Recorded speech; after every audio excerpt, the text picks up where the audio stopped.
Recess of the subcommittee at any time. Subcommittee is meeting today to consider 7 bills, H.R. 3924, 5095, 5419, 5729, 6365, and 6380, plus a discussion draft of the American Products in Parks Act by Representative Gottheimer. I ask unanimous consent that the following members be allowed to participate in today's hearing from the dais. The gentleman from Arizona, Mr. Gosar, Mr. Siscomani, and Mr. Crane. The gentleman from New Jersey, Mr. Gottheimer and Mr. Keene. The gentleman from Virginia, Mr. McGuire, and the gentleman from Florida, Mr. Petronis. Without objection, so ordered. Under Committee Rule 4F, any oral opening statements at hearings are limited to the chairman and the ranking minority member. I therefore ask unanimous consent that all other members' opening statements be made part of the hearing record if they are submitted in accordance with Committee Rule 3, Parent O. Without objection, so ordered. I will now recognize myself for an opening statement. As 2025 comes to a close, I'd like to reflect on the work of the subcommittee. The Federal Land Subcommittee has had 7 bills signed into law this year. Collectively, these pieces of legislation open up millions of acres of land to multiple use in states like Alaska, North Dakota, and Wyoming, restored outdoor recreation access in Utah, and codified higher timber targets in the One Big Beautiful Bill. This subcommittee has been so productive, in fact, that we've had more bills signed into law this year than 9 other full standing committees. Today, this subcommittee continues its work to strengthen the resilience of our communities, modernize critical infrastructure, and improve the management of America's public lands. The legislation before us addresses real and urgent needs, whether it be ensuring safe housing for military families, restoring fire-damaged landscapes, expanding broadband access to rural communities, or celebrating the historic places that define our national heritage. While these bills cover a range of issues, they share a common thread. Each one confronts a problem made worse by outdated federal policies that delay recovery, hinder modernization, or simply fail to reflect the realities facing Americans on the ground. Today's agenda demonstrates this subcommittee's commitment to cutting through those barriers and empowering local communities, service members, and public land users across the country. We begin with legislation confronting one of the most serious natural resource challenges of our time, catastrophic wildfire. Representatives Crane and McGuire, as well as Ranking Member Neguse, have each brought forward bills that respond to escalating dangers created by dying forests, worsening drought, and growing populations in the wildland urban interface. Representative Crane's North Rim Restoration Act addresses the devastating damage from this year's Dragon Bravo fire, which destroyed iconic visitor facilities like the Grand Canyon Lodge and crushed the outdoor recreation economy in northern Arizona. This thoughtful legislation gives the National Park Service the authority it needs to rebuild critical infrastructure, restore forest health, and reopen the North Rim for residents and visitors alike. Americans have enjoyed visiting this majestic crown jewel for generations, and they shouldn't have to wait years to have this important infrastructure rebuilt. Next, Representative McGuire's Wintergreen Emergency Egress Act responds to a deeply troubling public safety issue. The Wintergreen community in Virginia has just one road in and out of their community. As we've tragically seen in places like Lahaina, Paradise, and Los Angeles, a single choke point during an emergency can turn a natural disaster into a mass casualty event. This legislation provides a path forward for an emergency-only evacuation route that will undoubtedly save countless lives. We will also consider reforms that streamline the federal permitting process and modernize essential infrastructure. Representative Keene's Enhancing Administrative Reviews for Broadband Deployment Act tackles the overlapping duplicative permitting requirements that slow broadband construction on federal lands. By identifying choke points in the permitting process, this bill helps deliver high-speed internet to the Americans who need it most. Similarly, Representative Petronis' Homefront Act addresses a long-standing and deeply harmful problem, the application of the National Historic Preservation Act to thousands of aging military housing units. These units were never intended to be preserved under historic property rules, but as a result of these rules, service members and their families today are living in homes plagued by mold, sewage overflows, broken security systems, and dangerous structural deficiencies. Routine repairs and replacements are held up by unnecessary bureaucracy. When those repairs do happen, reports have found that historic homes are 20 to 100% more expensive to operate and maintain compared to standard homes. The Homefront Act provides a no-cost fix that exempts most military housing from outdated requirements while protecting truly historic properties. It also prohibits non-disclosure agreements in privatized housing so that service members can speak openly about unsafe conditions. Finally, we turn to two bills that honor the upcoming 250th anniversary of the United States and celebrate America. Representatives Gottheimer and Hurd's American Products in Parks Act ensures that items sold in our national park gift shops are made here at home, supporting American workers, strengthening domestic manufacturing, and reflecting the spirit of American craftsmanship in places visited by millions each year. Representative Siscomani's Chiricahua National Park Act redesignates the Chiricahua National Monument as America's newest national park. This region, known by the Apache as the land of standing up rocks, is a geological and cultural treasure.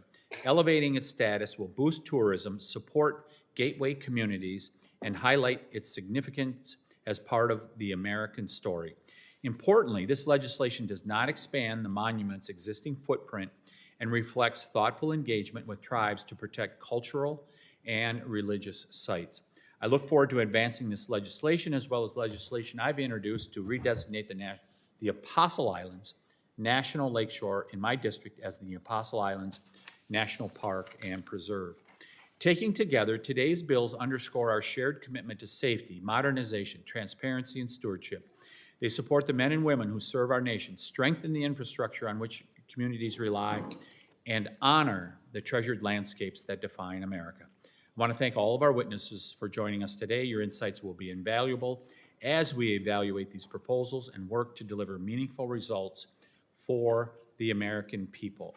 With that, I now recognize the gentleman from Arizona, Mr. Crane, for his remarks on his bill. Thank you, Mr. Chairman, for holding this hearing today. On November 25th, I visited the North Rim to meet with the National Park Service and Aramark Concessions about the impact of the Dragon Bravo fire. The clear and bipartisan message from my constituents was the need for fast recovery and restoration. They strongly support the North Rim Restoration Act, which I introduced to accelerate rebuilding efforts. This bill gives the Department of Interior emergency contracting authority to bypass delays and move quickly on fire-related recovery, including forest management, maintenance, rebuilding, infrastructure improvements. To ensure accountability, the Park Service must submit a full report to Congress every 180 days. I appreciate my colleagues, Congressman Tiffany, Gosar, Malloy, Biggs, LaMalfa, Hamadeh, and Siscomani for co-sponsoring this measure. Together, we have taken a big step forward in restoring the North Rim after the Dragon Bravo fire.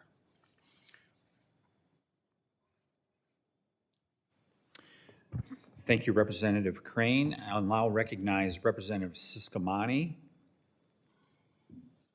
for 5 minutes on H.R. 6380. Thank you, Chairman Tiffany and Ranking Member Neguse and members of the subcommittee. And thank you for the opportunity here to testify today. This hearing is an excellent opportunity for us to come together to consider bipartisan bills that will have a beneficial impact for our rural communities and public lands. Today, I'm testifying in support of my bill, H.R. 6380, the Chiricahua National Park Act. This legislation would redesignate Chiricahua National Monument as Chiricahua National Park, making it Arizona's 4th national park. Chiricahua National Monument, located in Cochise County, Arizona, was established by presidential proclamation in 1924.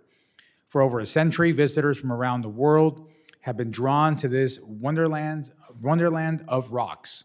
More than 12,000 acres of extraordinary volcanic formations. The monument features 25 campsites and over 17 miles of hiking trails. Having visited many times myself, I can attest that the views are truly breathtaking. and I would be delighted to welcome any of you to experience them firsthand as well. Beyond being a beloved destination for hikers, birders, and campers, Chiricahua National Monument is a vital economic driver for Wilcox, Arizona. As you all know, supporting economic development in rural communities is essential, and it is our responsibility to enact policies and designations that benefit the people who call these areas home.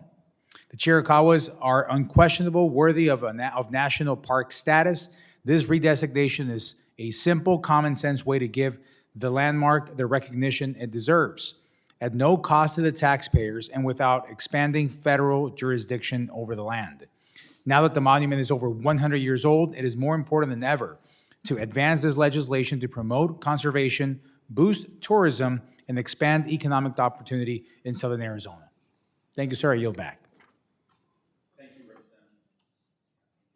Thank you, Representative Ciscomani. I now recognize Representative McGuire for 5 minutes on HR 6365.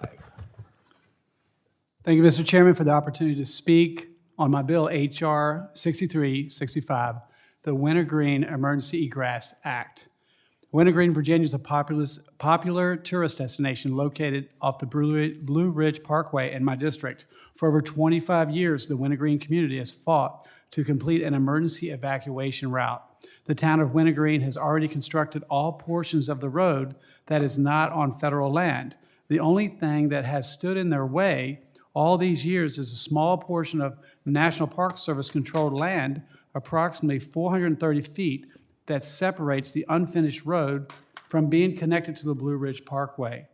The recent wildfires in California and Maui highlight the danger posed by limited evacuation routes. People lost their lives in those fires because they were trapped in their vehicles with no way to escape. My bill is a proactive response to a very real threat to public safety the town of Wintergreen currently faces if they needed to evacuate due to a natural disaster. And simply put, there's only one road in and the same road out. We cannot wait until a tragedy occurs to make a change. Public safety and lives are at risk. I'm honored to have Mr. Curtis Sheets, Chief of Wintergreen Fire and Rescue, here today as a witness for the bill. Mr. Sheets has spent over 25 years fighting for the completion of this emergency evacuation route. I'm proud to assist him and the entire Wintergreen community in continuing and finishing the fight. And I'm proud to have the bipartisan support of 7 of my colleagues in the Virginia delegation, including both U.S. senators. This bill is not political. It is a common sense solution that is vital to prevent a tragedy from occurring in my district.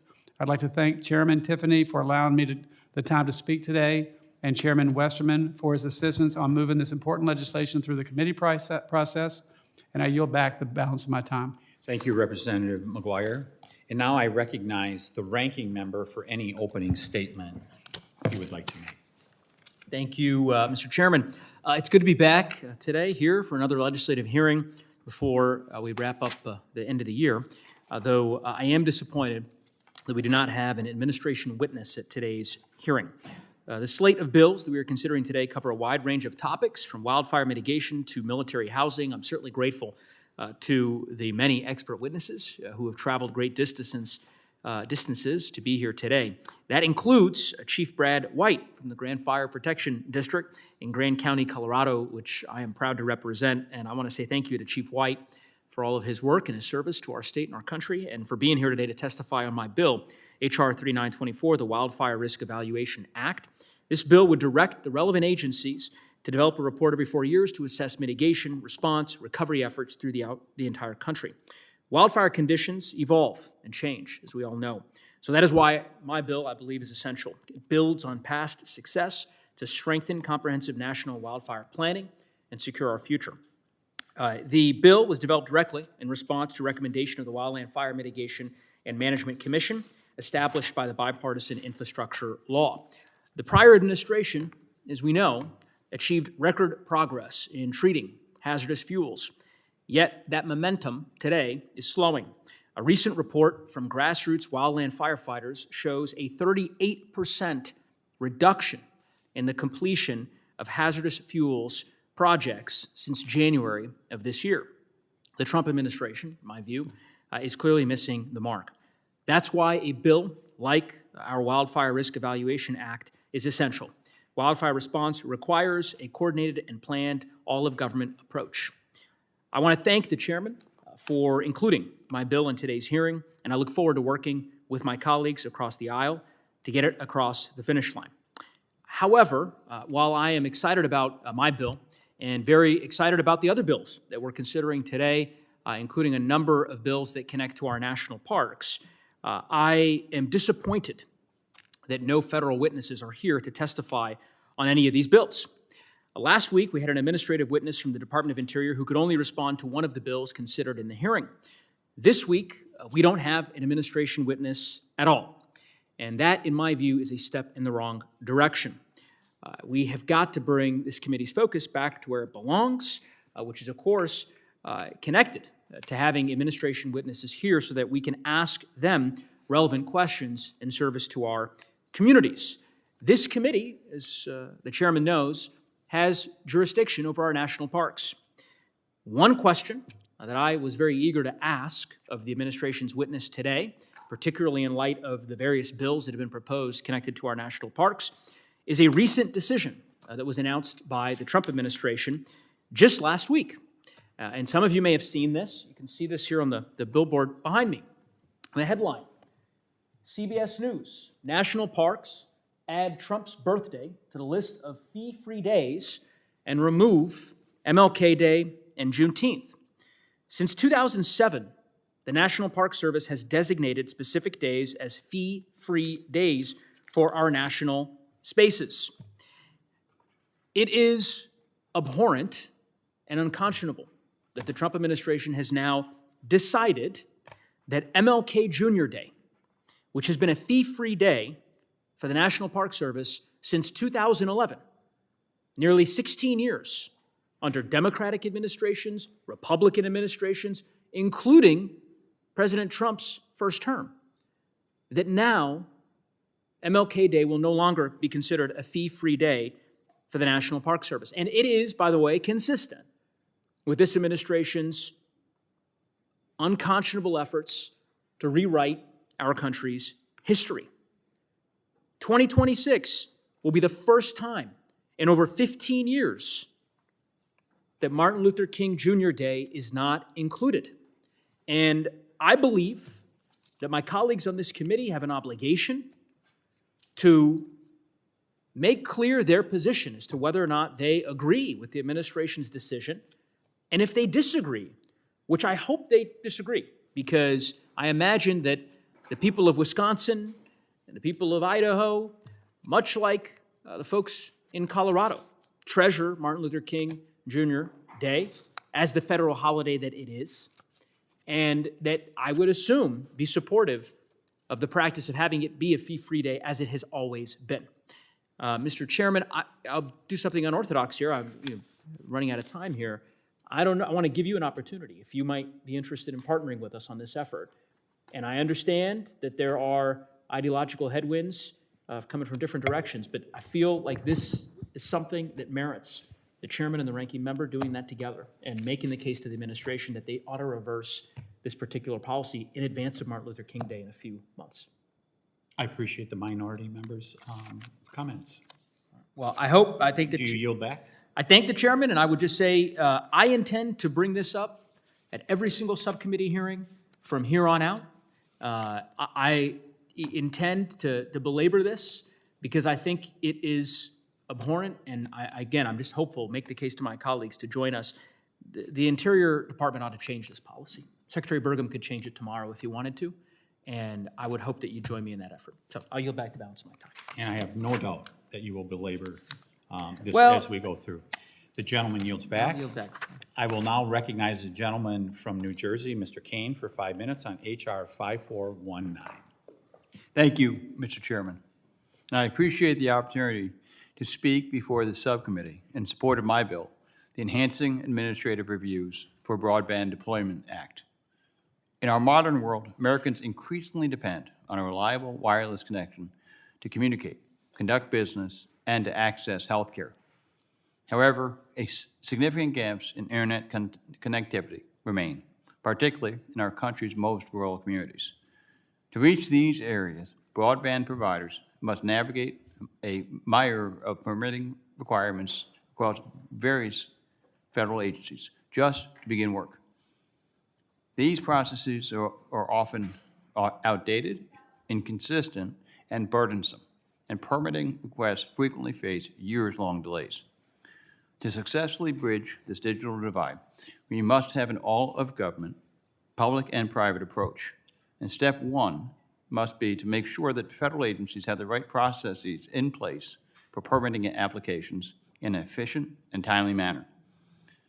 My legislation will direct a needed review of the processes used by the Department of the Interior and the Department of Agriculture to review permitting requests for communications infrastructure so that Congress can direct targeted reforms to improve efficiency, interagency coordination, and to accelerate access to necessary broadband connections. Through the efforts in this subcommittee and others in Congress, we have a real opportunity to find consensus on ways to modernize and to streamline our federal agencies so they can best deliver for the American people. I appreciate this committee's efforts, and I look forward to continuing to work with you on this important issue. Thank you again for the opportunity to speak on my bill, Mr. Chairman, and I yield back. The gentleman yields, and I will now recognize our witnesses.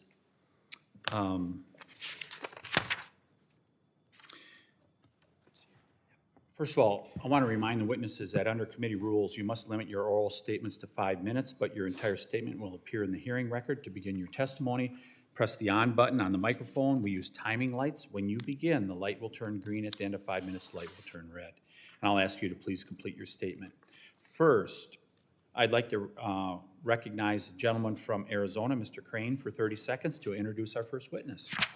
Thank you, Mr. Chairman, for allowing me to waive onto this critical hearing today. I'm honored to introduce John Dillon, a constituent, small business owner, and lifelong advocate for the Grand Canyon. John has spent his entire adult life working to share and protect this national landmark, most notably in his role as Executive Director of the Grand Canyon River Outfitters Association.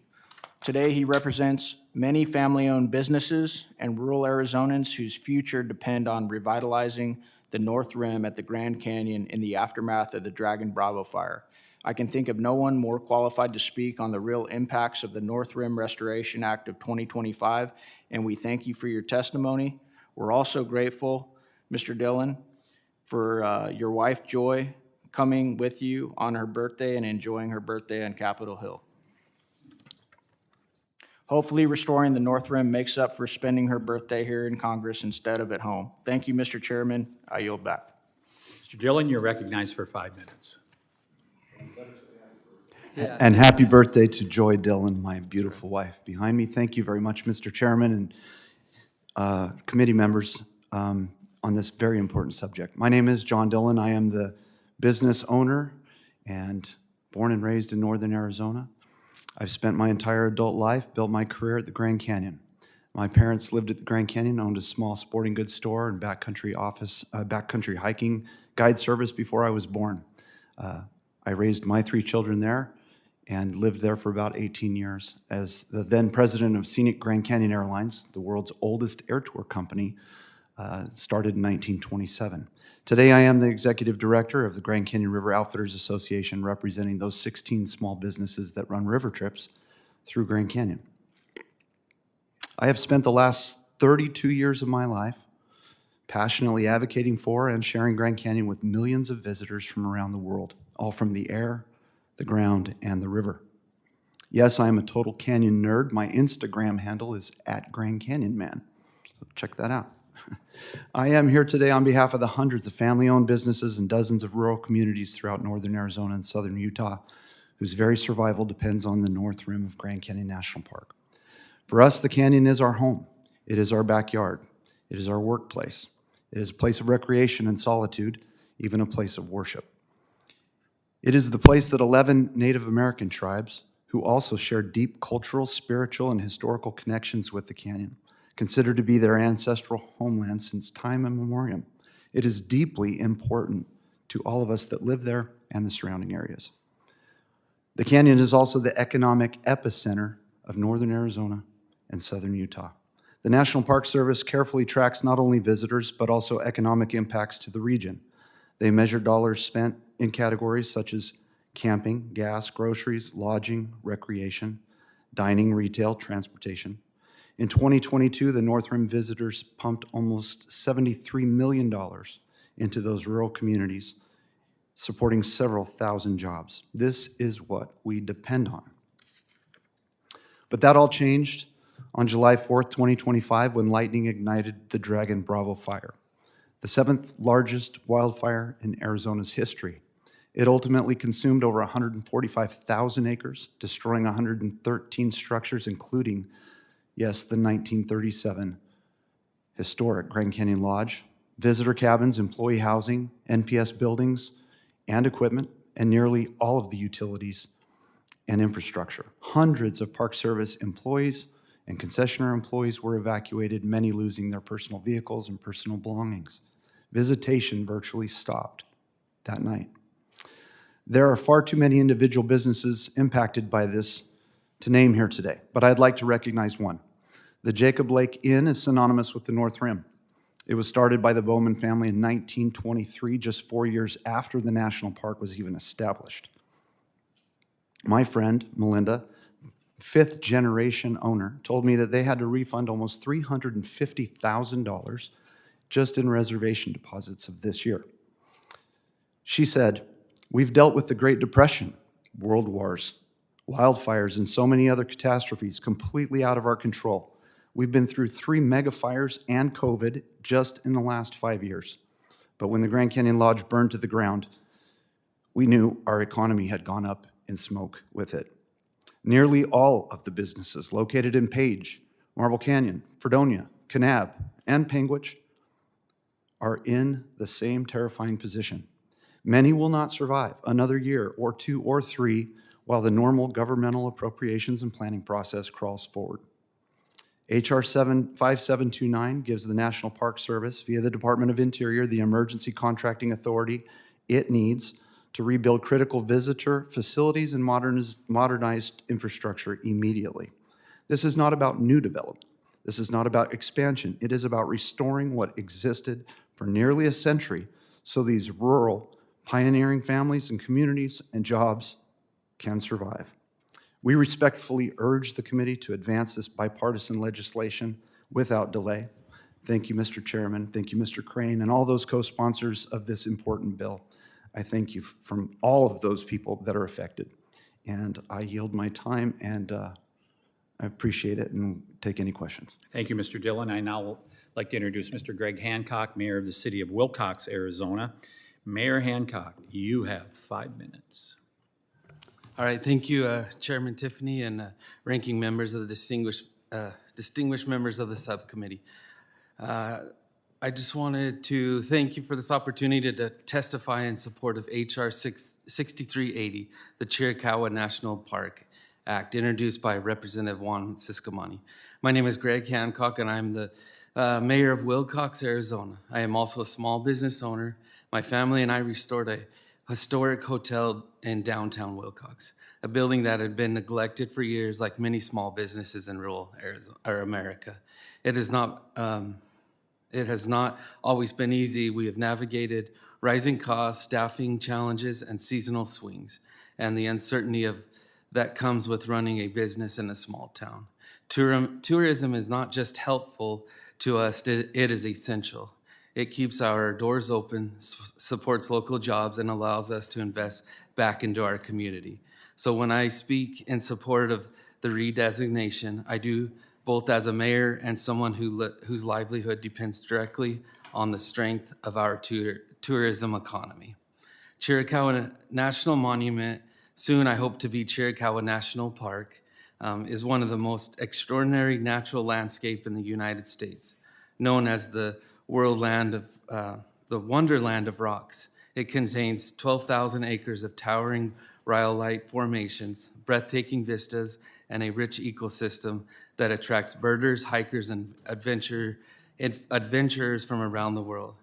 This year marks the monument's 100, or I guess it was last year, marks the 100th year anniversary. And there's no better way to honor its legacy than by giving its the recognition it deserves. A national park designation will elevate this site in the minds of travelers. Unfortunately, many visitors misunderstand the meaning of monument, assuming it refers to a statue, a small historic site.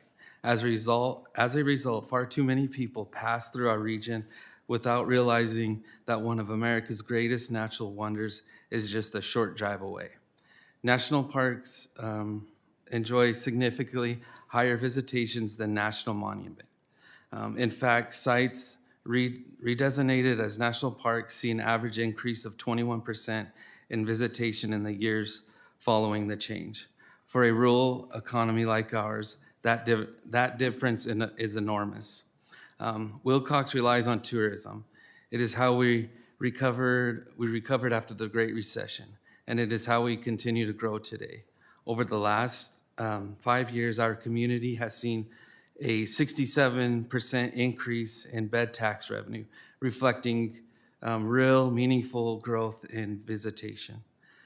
People come for birding, for wine tasting, since 75% of Arizona's grapes are grown in Wilcox, for agriculture tourism, and for our local museums and attraction. Tourism has reinvigorated downtown, encouraged private investment, and breathed new life into small businesses like mine. But the Chiricahuas are our showpiece, and I know this firsthand, not just as a mayor or a business owner, but as a father. My family and I visit the Chiricahuas often. We hike among the spires, and we take our kids to Masai Point, and we enjoy the sunsets that rival anything in the world. It is one of our community's greatest treasures. When I encourage hotel guests to visit, they come back amazed and often surprised that such a remarkable landscape is so overlooked.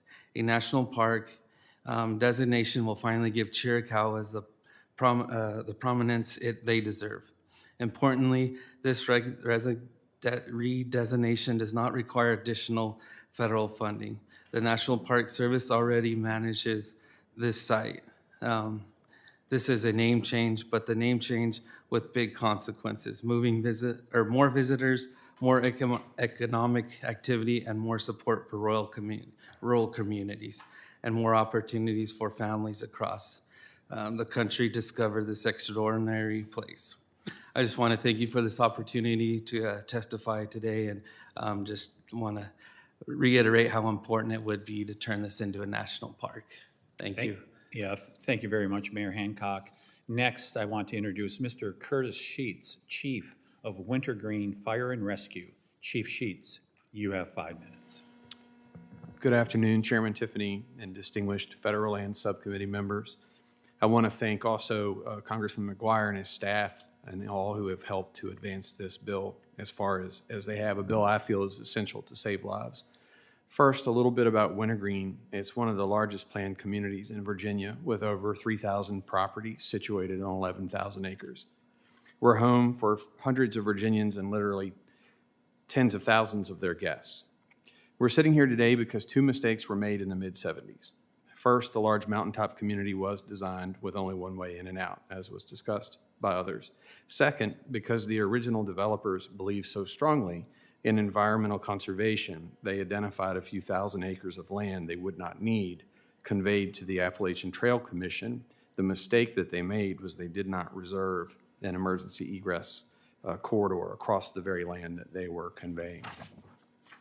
It wouldn't be fair to beat the founding fathers of Wintergreen up too badly over this, because if we're being honest, very little attention was paid to wildfire in Virginia in the 70s. Wildfires were a West Coast phenomenon and perhaps a Midwest issue, but people really weren't talking about wildfires on the East Coast. Sometime around 2000, the Virginia Department of Forestry placed Wintergreen on their radar as a wildland-urban interface community with a high risk of devastating wildfire.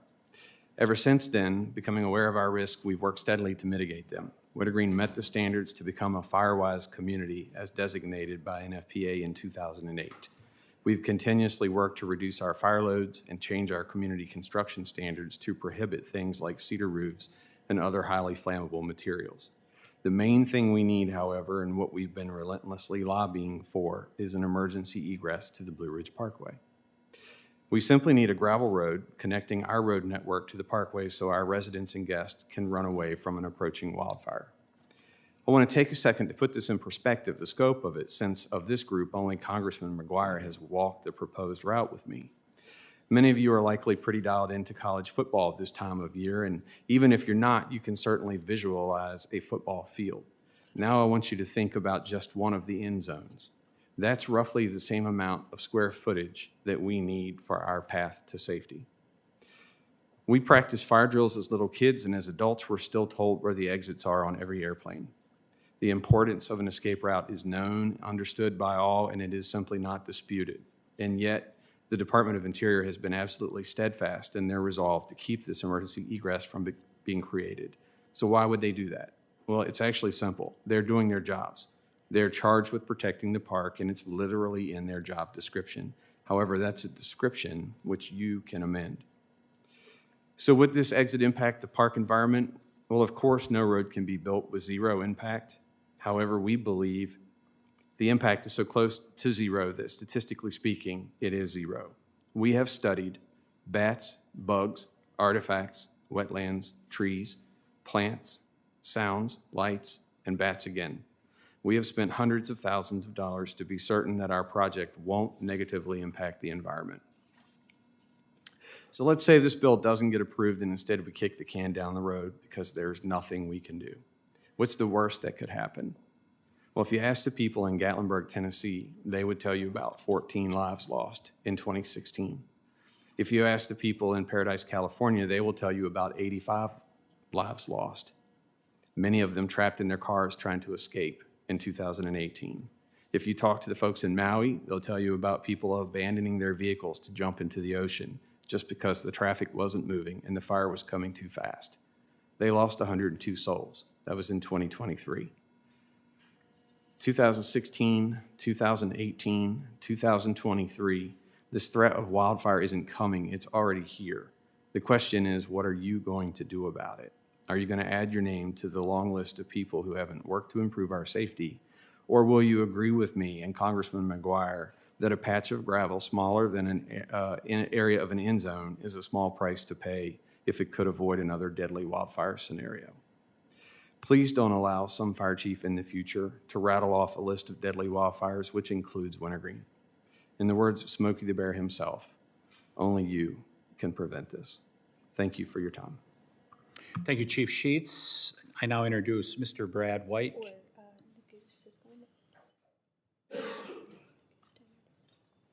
Okay.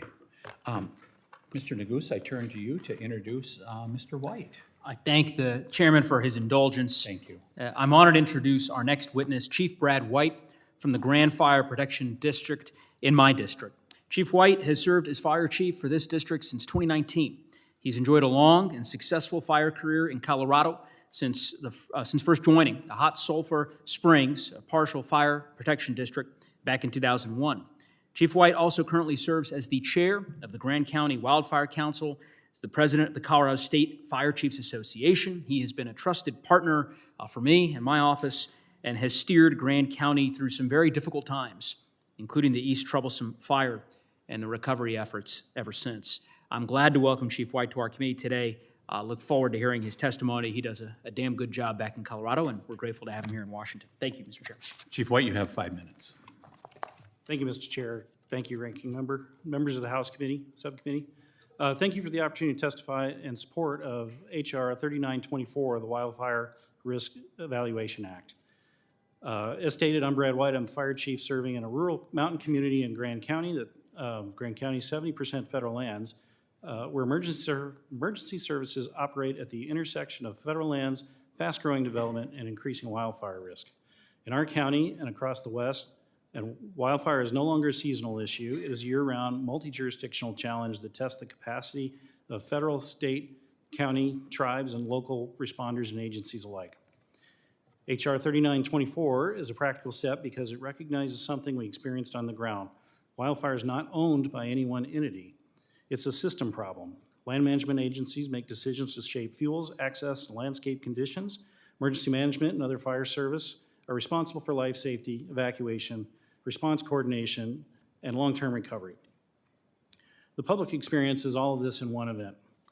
This bill helps those missions covered around a shared picture of risk and shared planning horizon. The bill is especially timely as the tools that we finally are catching up to the problem, if we use them consistently. Modern satellite detection and remote sensing can shorten the time from ignition to awareness, but higher resolution fuels and vegetation mapping can now improve how we prioritize mitigation and fuels projects. More accessible fire and smoke modeling can better project potential spread, intensity, and impacts. Those capabilities are still unevenly integrated across jurisdictions and agencies. We can now model not just fire spread, but downstream impacts, smoke exposure, watershed risk, and infrastructure disruption. A predictable quadrennial review is a strong way to ensure that our national approach keeps pace with changing conditions and incorporates best available data and modeling into planning. Grand County provides a clear case study. We've seen rapid growth in wildland-urban interface, often with second homes and investment properties. That expands the footprint of risk, increases evacuation complexity, and makes suppression more difficult, especially in mountainous terrain. We've also lived through a long arc of a pine beetle epidemic. In the early 2000s, many of us believed that the heightened fire risk would be short-lived. 2 decades later, heavy dead fuels and regenerating vegetation have created conditions that can support extreme fire behavior when wind and drought align. In our county alone, 6 federal land management units were affected, each with different strategies, priorities, and constraints, alongside private land supported by our State Forest Service office. This is exactly the kind of fragmented landscape risk picture this bill is designed to address. In 2020, these troublesome fire demonstrated how quickly conditions can exceed assumptions. Started October 14th and made a historic run through forest, rangelands, and communities, eventually burning nearly 200,000 acres and destroying homes and buildings. The lesson is not about a single cause. The lesson is the system must plan for a high consequence, rapid escalating events anywhere in the built environment, intersecting with wildland, and align mitigation, response, recovery accordingly. What HR 3924 supports is interagency recurring review that quantifies changes in the built and natural environment, incorporates public health considerations, and uses forward-looking scenarios to guide how agencies align programs, capability, and workforce. In closing, Grand County is not unique. It is increasingly typical of fire-prone communities across the country. HR 3924 is a sensible modernization step that helps federal partners and communities work from the same baseline, from the same planning horizon, and use better data, better tools. I urge the subcommittee to advance 3924, and thank you for your time today. Be happy to answer any questions. Thank you, Chief White. I now recognize Mr. Brian Ford, Vice President of Federal Regulatory at NTCA, the Rural Broadband Association. Mr. Ford, you have 5 minutes. Chairman Tiffany, Ranking Member Neguse, and members of the subcommittee, thank you for the opportunity to testify at this legislative hearing today. My testimony today will focus on H.R. 5419, the Enhancing Administrative Reviews for Broadband Deployment Act, introduced by Representative Kane. I'm Brian Ford, a VP of Federal Regulatory at NTCA, the Rural Broadband Association. My responsibilities there include advocating on behalf of my members in front of the Federal Communications Commission, NTIA, USDA, and Department of Interior, among others. That advocacy includes the process by which my members obtain access to federal lands or property for the purposes of installing broadband infrastructure. My remarks today are on behalf of the NTCA membership, which is about 850 small community-based providers of broadband and telecommunications service in 44 states. My average member has 6,000 customers, typically operates with about 30 total employees. In building and operating in deeply rural spaces, hard to reach areas of the country, they face a number of challenges, including typical densities of 7 locations per mile, difficult to build and operate in terrain, weather-shortened construction seasons, and workforce shortages. But despite these challenges, NTCA members have done a tremendous job of getting broadband out there in their areas. Effective governmental policies and programs that help make and sustain the business case for investing and continuing to operate networks in rural America have been critical to that success as well. It is worth noting, despite the tremendous effort that my members have undertaken to build in rural areas, more work needs to be done in those areas. Moreover, in rural areas that have not been historically lucky enough to have a community-based MTCA member as their provider, even more work needs to be done to connect millions of Americans. NTCA members and all broadband providers face lengthy delays and significant costs with respect to gaining access to federal property or land to install broadband infrastructure. I provided a couple of examples in my written testimony, but delays of well over a year or more are common. The reality of building broadband networks in rural areas is they often have little to no choice but to touch federal lands or property. It's just infeasible very often to reroute the project. The United States is at a critical moment with respect to broadband availability. Private investment is accelerating to meet demand, and the largest deployment project in this nation's history, the BEAD program, is just now getting underway. But I can tell you that my members and providers of all kinds are increasingly concerned that without proactive planning and concrete steps to streamline the federal permitting process, projects to connect unserved and underserved consumers are going to be much more expensive, significantly delayed, scaled back, or even abandoned altogether. NCCA is therefore pleased to endorse H.R. 5419. Its enactment would represent a critical step towards streamlining the process. This bill would require the Department of Interior and USDA to undertake a much-needed thorough review of their internal permitting processes. This review will likely highlight several common points of failure that are the source of delay. Highlighting these common points of failure would then allow the agencies to change their rules or internal processes to come up with a more efficient permitting process. Ultimately, this will allow agency staff to review and approve communications use permits at a much faster pace. The report required by the legislation will also allow the committees of jurisdiction over federal agencies to determine the nature of reforms that may be necessary and appropriate to speed up the process. Ultimately, enacting H.R. 5419 would be a good government initiative, a practice that ensures that federal agencies work as effectively and efficiently as possible on behalf of all Americans. NTCA commends Representative Kane for his introduction to this bill. We look forward to working with this subcommittee, other members of Congress, and federal agencies to streamline the process, and I look forward to answering any questions you may have. Thank you, Mr. Ford. Finally, I'd like to introduce Mr. Brian Wachtendorf, a retired Chief Warrant Officer 3 in the United States Army. Mr. Wachtendorf, you have 5 minutes. Chairman Tiffany, Ranking Member Newgoose, and members of this committee, thank you for the opportunity to testify in support of the Homefront Act. As said, my name is Chief Warrant Officer 3, retired, Brian Wachtendorf. I served honorably for 17 years as a senior non-commissioned officer and warrant officer. Throughout my career, I was evaluated among the best in my field. I had never failed before, but I am here to describe how privatized military housing failures destroyed my family's health, compromised troop readiness, and ended my career, and why the current system of oversight and remediation must change. It is unbearable as a husband and a father to watch my wife and children suffer. Our kids, ages 3, 5, and 11 at that time, endured bloody noses, painful skin rashes, cellulitis, severe headaches, anxiety, and a cascade of other physical and mental health problems. My wife and I developed high blood pressure and heart issues and began to show many of the same symptoms. Just try to imagine the helplessness of watching your children get sick and knowing you can't protect them. Over 2.5 years, my family moved 6 times on our own dime.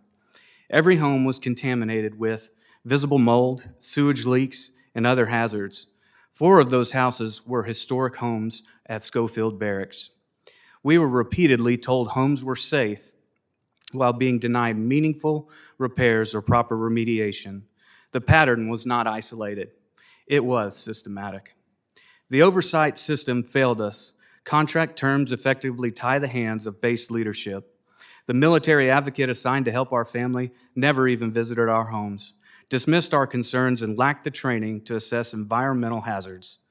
Base industrial hygiene personnel conducted only casual visual checks, and corporate and base inspectors applied minimal protocols, not the comprehensive inspections industry standards require. Every house was signed off as habitable despite being uninhabitable. When we attempted a formal dispute, the formal dispute resolution process was denied by the base commander's staff without explanation, stripping us of due process. Repeatedly, I was told by commanders at multiple levels, "It's out of my hands." That abdication of responsibility leaves families with no recourse. Remediation was a sham. We have ring footage showing staged repairs, personal property returned in plastic bags, which caused immediate reactions. My wife broke out in a severe rash minutes after opening them. A legitimate third-party assessment later deemed the furniture non-salvageable.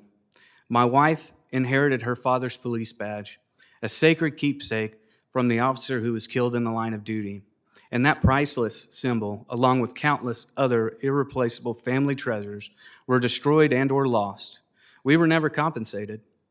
Technicians often failed to follow protocols, and HVAC systems remained contaminated. Beyond the physical loss, we faced retaliation and isolation. My advocacy led to disciplinary actions and command alienation. We arrived on EFMP status and were placed in housing that did not meet accommodations, and later requests were denied. In a deeply troubling breach, the commanding general staff contacted my wife's doctor and sought to have her medical letter linking illnesses to environmental testing withdrawn.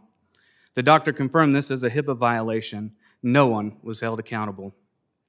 Simultaneously, I was training and preparing my team for multiple rotations, 5 to Hawaii, 1 to Fort Polk, and a deployment to Indonesia, while repeatedly raising alarms about dangerous, unsanitary, and non-compliant working conditions that harm morale and readiness. These conditions, no running or drinking water, no air conditioning, overflowing portable toilets, persisted for years, drove down retention and pushed some soldiers to contemplate suicide or even violence. Despite my efforts, including an unorthodox open-door briefing to the PACOM commanding general, leadership dismissed the problem or criticized my rank for raising it, and I became a target for trying to protect my soldiers and family. Official advocates failed us. Only an independent volunteer advocacy group provided consistent support.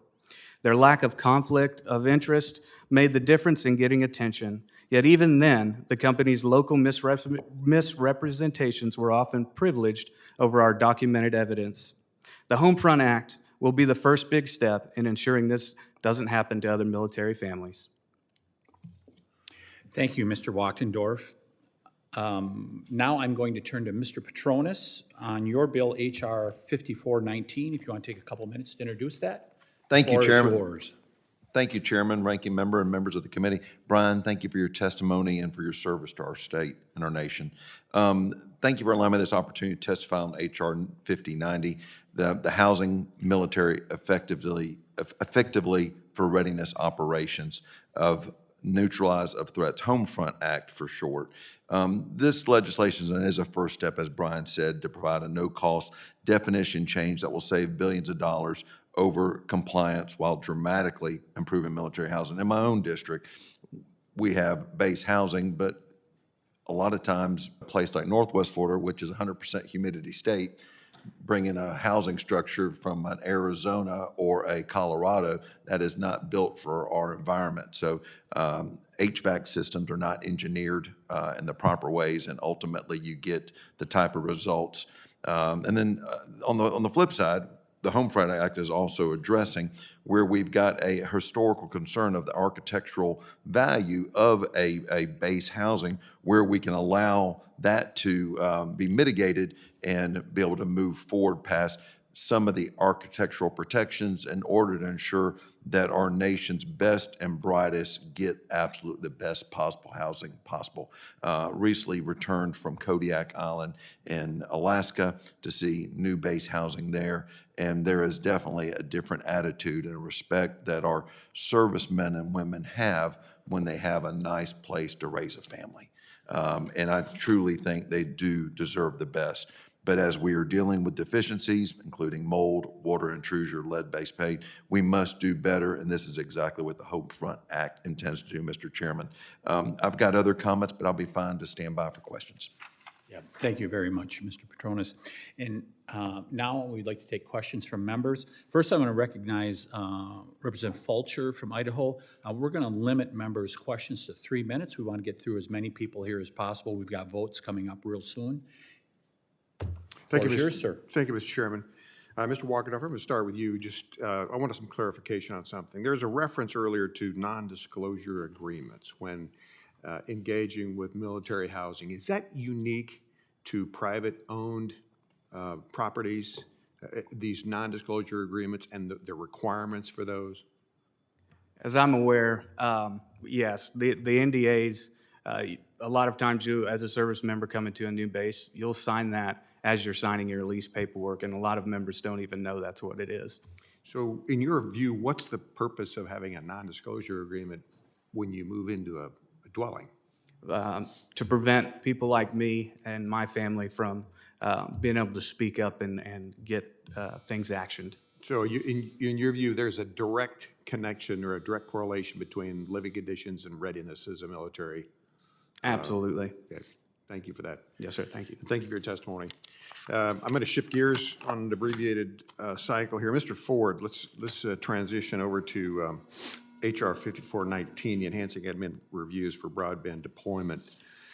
I come from Idaho, and we've got quite a vast patchwork of land mass. We've got mostly federal, but we've got a lot of state, some private, tribal, and that patchwork complicates things when it comes to administration for broadband. In the environment where I come from, can you tell me how that HR 5419 may be helpful? So I think this bill could be helpful in identifying why that patchwork is so difficult. A great example would be if you're building in Idaho and you're going to touch forest service land or wetlands, and you're also going to touch BLM property, they might have entirely different application processes. It might even take a provider, I've heard of this, 6 months to figure out which agency is the lead agency. And what I think this bill can do is get at those common points of failure and figure out why these kinds of things are happening and why it takes so long you could build 100 miles of fiber in Idaho and only touch BLM land for couple miles and a little bit of Forest Service land, and it takes 6 months just to find out who the lead agency is. Thank you for that. So I got 30 seconds left. I'm going to ask you one quick question having to do with rural telecom providers, because that's the guts of the providers in the rural area. What do you think this could do economically for the rural telecom providers? This would be fantastic for them. It's just so much money gets wasted waiting for permits. A lot of my members, including in Idaho, your ground is frozen for 4 months. If they don't get a permit until November, their construction crews sit idle for several months. Money gets wasted that they could otherwise use to connect other customers. And maybe they lose a construction crew and they're behind another couple of months. And again, that's money wasted. Thank you for that, Mr. Ford. Mr. Chairman, I yield back. Gentleman yields. We're going to continue having questions here for a few minutes. I want to recognize the ranking minority member, Mr. Neguse, for 5 minutes. Thank you, Mr. Chairman.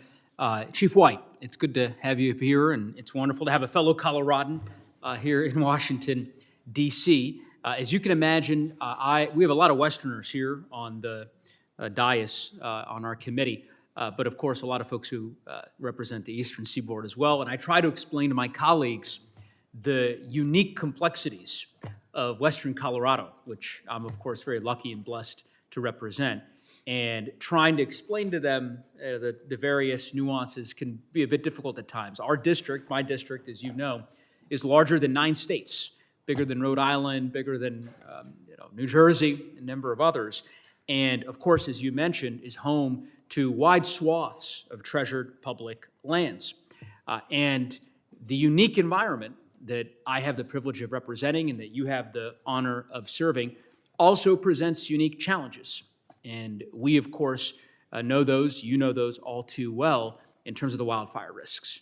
I also say you may be the fire chief of the highest elevation location that's ever testified in front of this committee at about 8,500 feet. But in any event, you remember... Rocky Mountain High. Well, you can ask the chief that.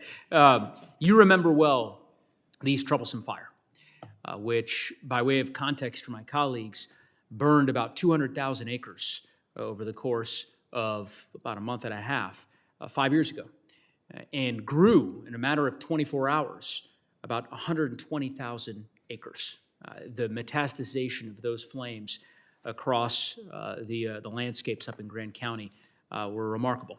And, thanks to the efforts of the fire chief and so many in our community back then, our community was able to, survive that conflagration. And ultimately, the recovery effort has been longstanding.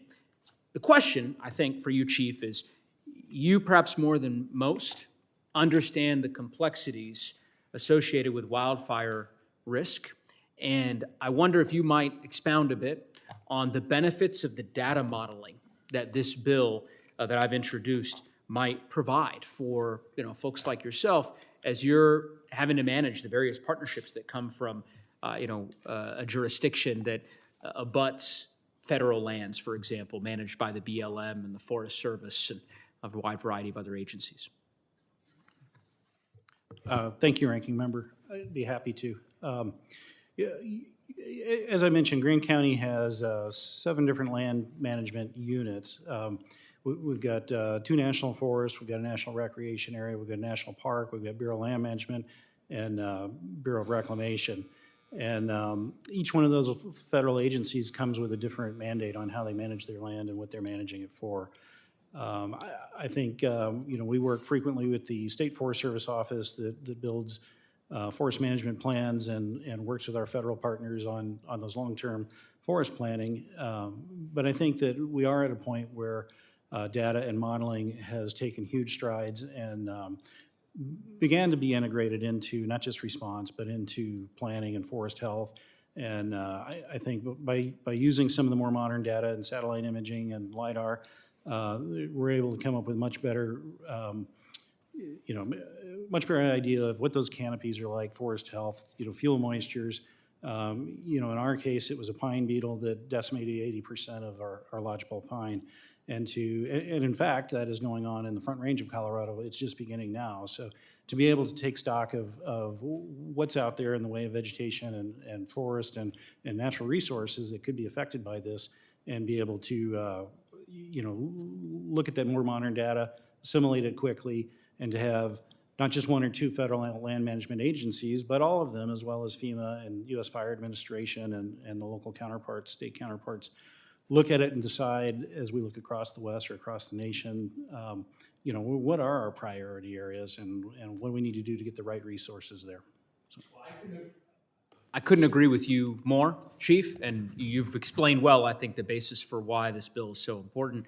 And I, again, just want to say thank you for your service, and I hope you'll convey my gratitude to the firefighters on the front line that are doing incredible work protecting our community, and a note of gratitude for lending us your headquarters to host. We had our 17th town hall of the year in Granby just a few weeks ago, I suppose about a month ago, and I know we missed you, but we appreciate you letting us crash the headquarters for a little bit with about 100 of our constituents in Granby.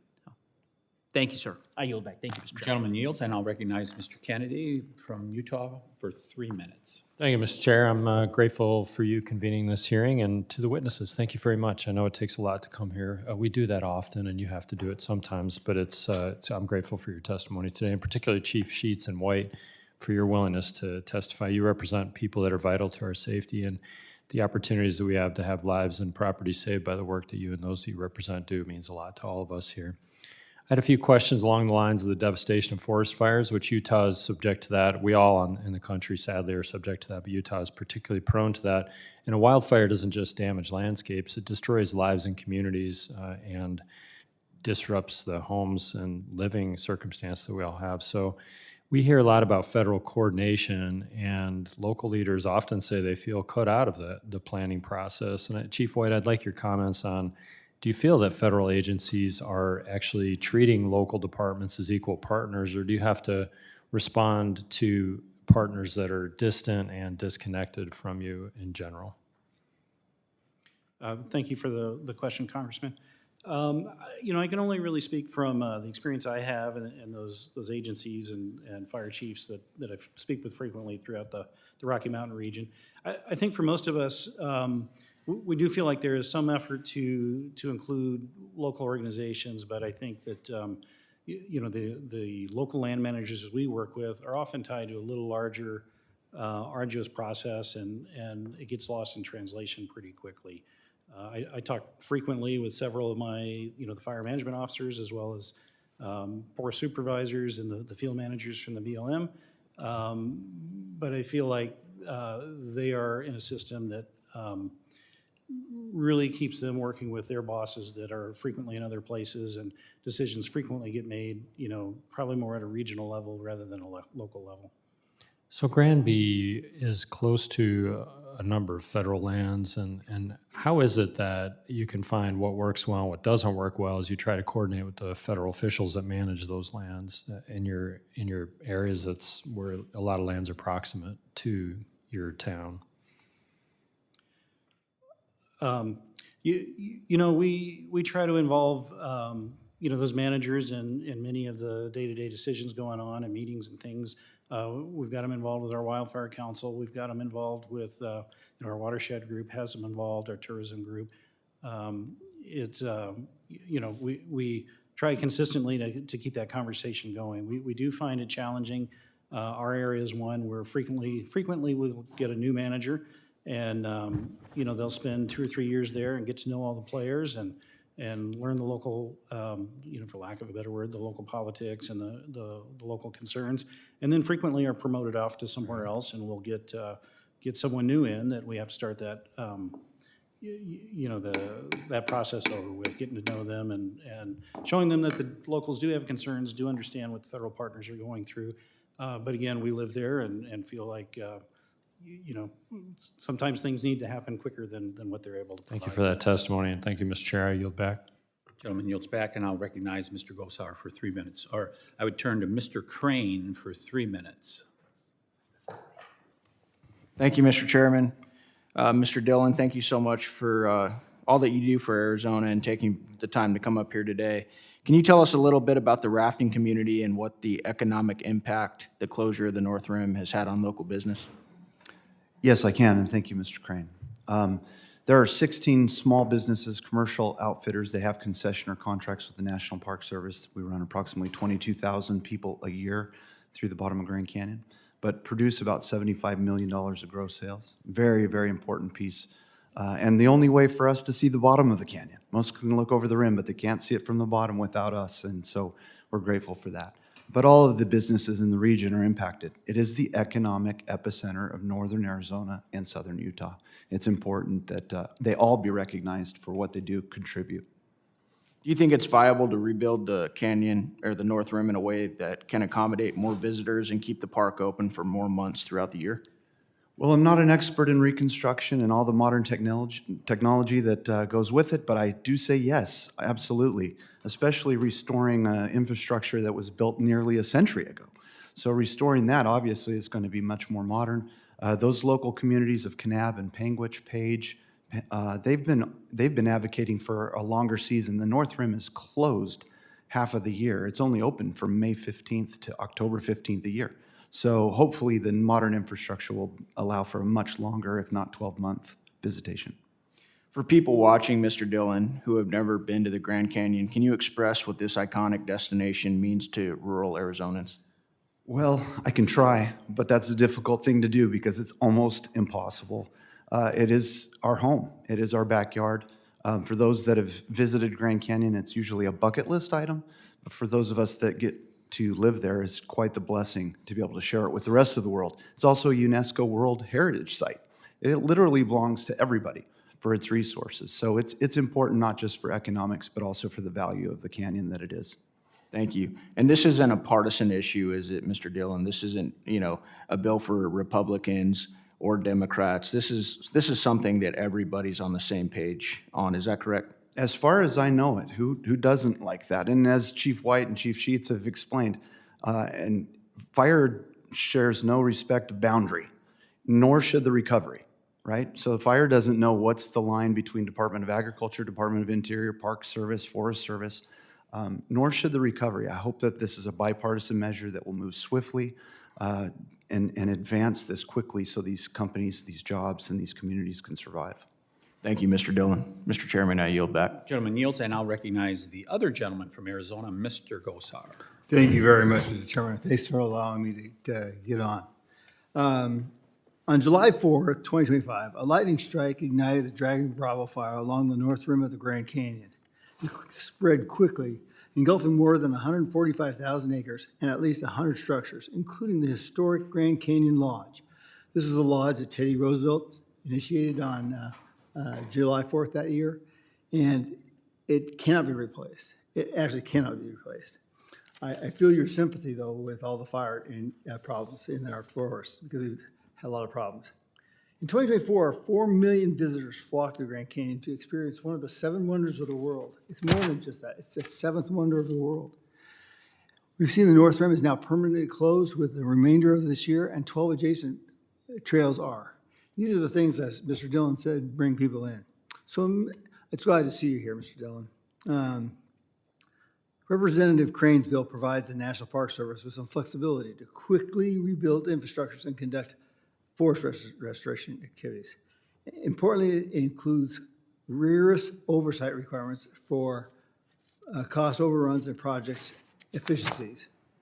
As an outfitter, can you describe the financial burden your small business and those of your colleagues face if these flexibilities are not granted to the Fort Park Service? Yes, thank you, Mr. Gosar. It's good to be here.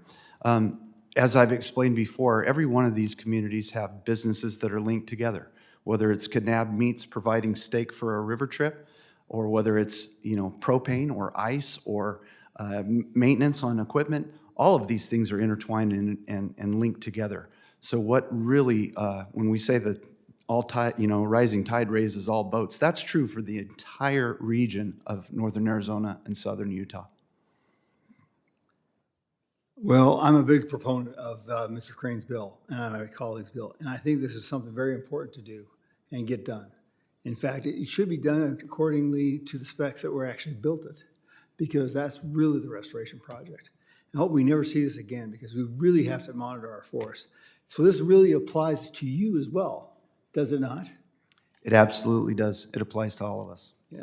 So I'm going to quickly go to you, Mayor, from Wilcox. Normally, I am a very pro designations, but one of the things I want to stress with you at this point in time is that it's interrelated. And the Tailored Grazing Act around that area, around Wilcox, should be enhanced, because what it says is that grazing must be increased in that area. So I would make sure that you got the ranchers involved, all your farmers down there in that area, because you grow a lot of stuff, but also making sure that they're tied to that area so that the grazing allotments can be done, because that's a big reduction of fuel. Thank you. Gentlemen, yields. And I want to thank all of you for your patience today and presenting your testimony. And thank you. And thank you to the members for your questions. Members of the subcommittee may have some additional questions for each of you, and we will ask that you respond to those in writing. Under Committee Rule 3, members of the subcommittee must submit questions to the subcommittee clerk by 5 p.m. on Tuesday, December 16th, 2025. The hearing record will be held open for 10 business days for your responses. If there is no further business, without objection, the Subcommittee on Federal Lands stands adjourned. Thank you.